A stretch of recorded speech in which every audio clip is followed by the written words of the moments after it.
Good morning friends, स्वागत आहे तुमचं आजच्या प्री मार्केट रिपोर्टमध्ये. तर मग चला सुरुवात करूयात आजच्या प्री मार्केट रिपोर्टला आणि जाणून घेऊयात की आज आपल्या स्टॉक मार्केटमध्ये काय होऊ शकतं ते. त्याआधी तुम्ही जर चॅनलवर नवीन असाल तर चॅनलला सबस्क्राईब करायला बिलकुल विसरू नका. तर मग चला सुरुवात करूयात आजच्या व्हिडिओला.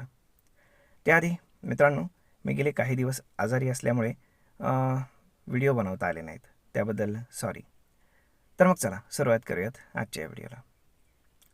मित्रांनो, जर आपण काल US मार्केट जर पाहिलं तर US मार्केट हे ॲक्च्युली ग्रीनमध्ये ओपन झालं होतं, परंतु खाली येऊन रेडमध्ये क्लोज झालेलं आहे.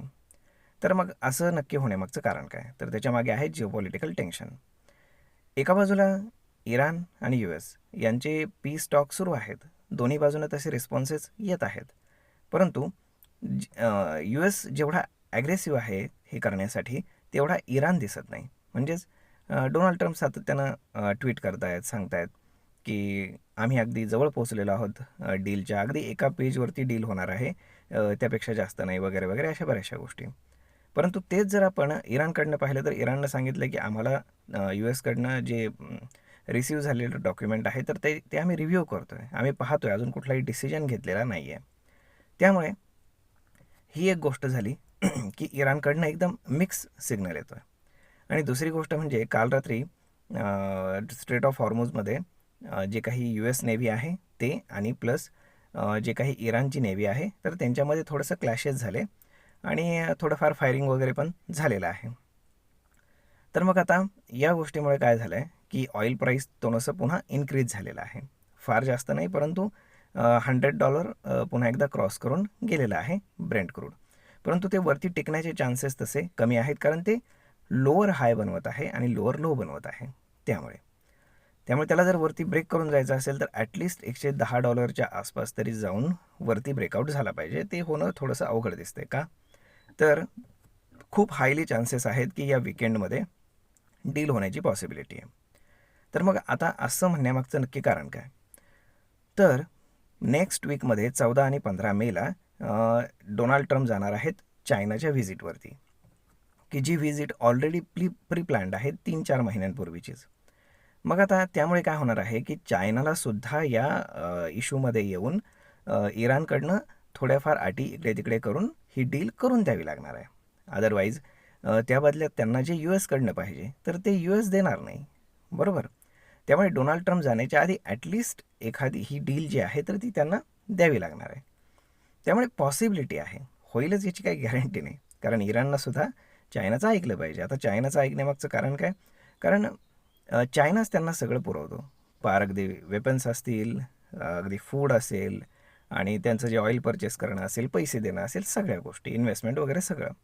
म्हणजे चायनाच त्यांच्या मागे फक्त उभा आहे आणि ज्यामुळे ह्या सगळ्या गोष्टी घडू शकतात. आता जर आपण आपल्या मार्केटकडे जर पाहिलं तर आपलं मार्केट एका कन्सॉलिडेशन झोनमध्ये आहे, परंतु तरीही मार्केट बुलिश झोनमध्येच आहे, लक्षात ठेवा. जोपर्यंत 24,000 डाऊनसाईडला ब्रेक करून क्लोज करत नाही तोपर्यंत आपण म्हणू शकत नाही की मार्केट सेल ऑन राईज या मोडमध्ये जाईल. बाय ऑन डीप ही स्ट्रॅटेजी कंटिन्यू राहील आणि याचा जो काही अप्पर एंड असेल म्हणजे फिबोनाची रिट्रेसमेंटप्रमाणे, तर तो येतो साधारण 24,800 ते 25,000 या दरम्यान. म्हणजे मार्केट तिथे जाऊन पुन्हा रिव्हर्स होऊ शकतं. मग आता ते किती रिव्हर्स होईल ते जिओपॉलिटिकल टेन्शन आणि बाकीच्या गोष्टीवरती डिपेंड असेल.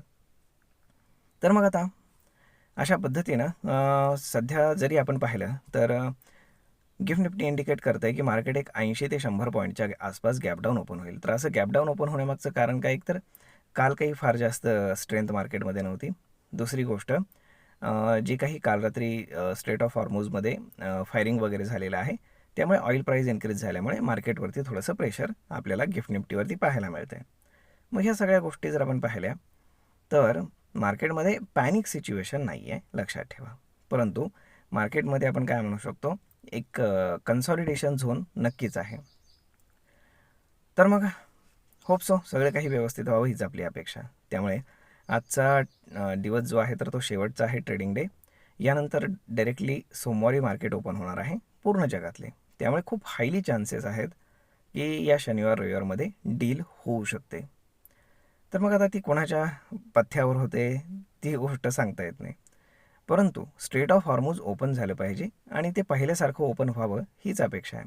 जर त्याच्यावरती टोल लागले किंवा अजून काही लागलं तर ते खर्च किती वाढत आहेत, ओके, आणि त्यातनं कुणाकुणाला नुकसान होणार आहे, तर त्याप्रमाणे ठरेल की मग सोमवारी काय होईल ते.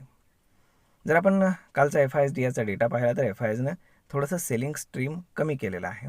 साधारण 300-350 कोटींच्या आसपास त्यांनी सेलिंग केलं आहे. ऑलमोस्ट तेवढंच डोमेस्टिक इन्स्टिट्यूशन्सनं बाईंग देखील केल्याचं पाहायला मिळतं आहे. तर मग अशा पद्धतीनं जरी मार्केट गॅप डाऊन ओपन होत असलं तरी आऊट झालेलं नाही आहे हे लक्षात असू द्या. होप सो सगळं काही व्यवस्थित व्हावं. तर मग मित्रांनो, हा व्हिडिओ, ही माहिती तुम्हाला कशी वाटली हे तुम्ही मला कमेंट करून नक्कीच सांगा. आणि जर आवडली असेल तर आपल्या जवळच्या मित्रमंडळींसोबत देखील हा व्हिडिओ तुम्ही शेअर करायला विसरू नका. धन्यवाद.